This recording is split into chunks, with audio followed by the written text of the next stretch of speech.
بسم الله الرحمن الرحيم. الحمد لله رب العالمين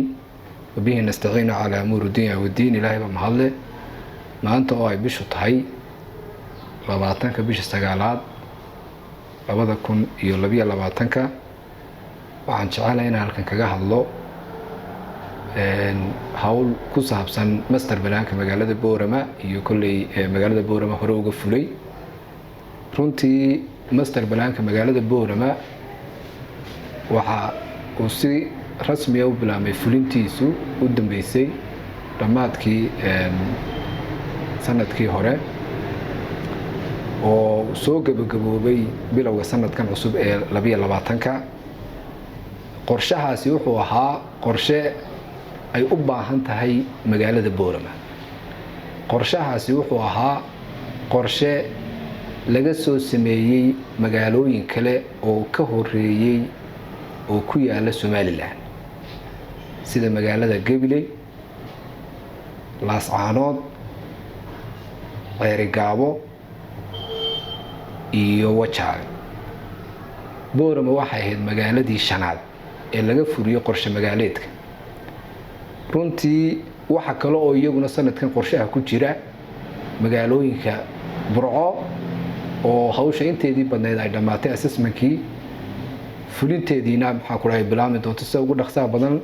iyo Berbera. qorshahani waa qorshe ay wado wasaaradda hawlaha dhulka iyo guriyeenta oo uu hogaaminayo wasiirka wasaaradda iyo dhammaan hawlwadeennada kale ee wasaaraddu. runtii qorshahan waxa looga dan leeyahay in magaalooyinka Soomaaliland ay ahaadaan kuwo ka qurux badan sidii marka hore ay ahaadeen. in magaalooyinka Soomaaliland ay ahaadaan kuwo hela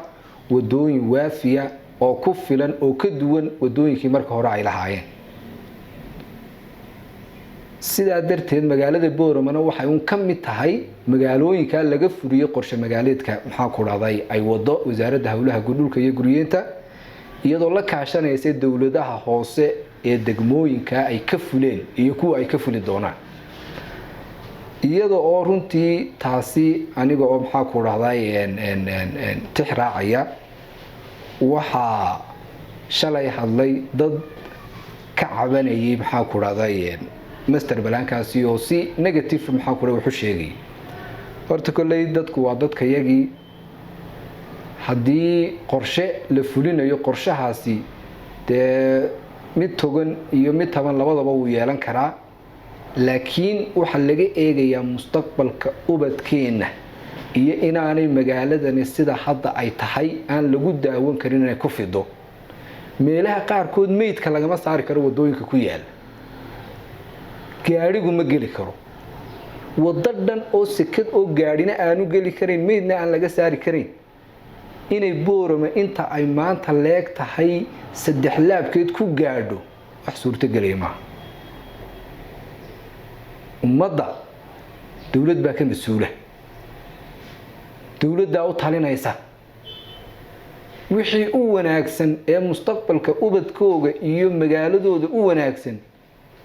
cidda mas'uuliyadda u haysa ayaa u fulinaysa. cid alla cid looga habranayaana ma jirto. dadweynaha wixii taag daran ee arrintaasi taabatay dawladdoodii bay hoos joogaan. fiiskay iman karaan,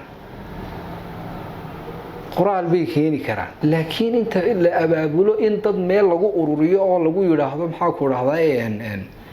halka ka hadla taas ma soconayso. qorshahaasi waa sidoo u fulay, wax ka soo noqonayaana ma jiro. sharci iyo xeer buu ku fulay, xeer 17. qofka ku xadgudba ee isagu yiraahdo sharcigan maxaa ku dhacay gacmaha ku qaadanaya hay'ado sharci oo shaqadooda haysta jira kuwaas la tiigsanaya. shacabka waxaan leeyahay wixii wanaagsan baa idinkana daninaya. waxa kale oo jecelahay inaan halkan saaka waxa kormeer soo sameeyay unuga heeganka danta guud, unug la yiraahdo wasaaradda hawlaha dhulka iyo guriyeenta ee ay leedahay oo dhammaan gobolada dalka oo dhan ka jira. gobolka Awdalna ka jira unuga heeganka isaga oo awalba shaqadiisa hore u haystay aroor walbana soo kormeerayay wadooyinkii master balaanka ama qorshe magaaleedkii Boorame ee hore loo fuliyay imikana waxay amar ku qabaan inay shaqadooda sidii caadiga ahayd iskaga wataan qofkii sharciga ku gudbana sharciga la tiigsado qodobka kale aan jecelahay in dul istaago waxa weeye maalinta dhaweyd ee wasiirka wasaaraddu yimiday magaalada Boorama wuxuu ka hadlay in faylashii la keenayo maxaan ku dhahay dawladda hoose waxaan jecelahay halka dadku aad u may fahminayna aad ugu cadeeyo faylasha dadka qaarkood oo waxa jira jagooyinkii jagadii ay maxaan ku dhahay wado ka martay haafna ay ka martay haafna u haray ama wax haaf ku dhow u haray qofkii jagadiisii wax u hadheen ee halkii u yaalaano faylkaagii baad soo qaadanaysaa waxaad la imanaysaa maxaa ku dhahay dawladda hoose waxa jiri doona xafiis la yiraahdo hubinta naqshadaha oo wasaaradda hawlaha guud isaguna ka tirsan oo xafiis looga sameeyay dawladda hoose labada xafiiska wasaaradda ee dawladda hoose laga sameeyay oo xafiiska hubinta naqshadaha la yiraahdo iyo maxaa ku dhahay xafiiska dawladda hoose isla eegi doono qofkaasi jagadiisii wixii meesha ugu haray kaana waxaan jecelahay in sida u fahantaan qodobka kale aan jecelahay inaan maxaa ku dhaxday dul istaago waxa weeye ugu yaraan 200 kilomitir in ku dhow ayaa afarta jiho ee magaalada wadooyinka master balaanku ka fulay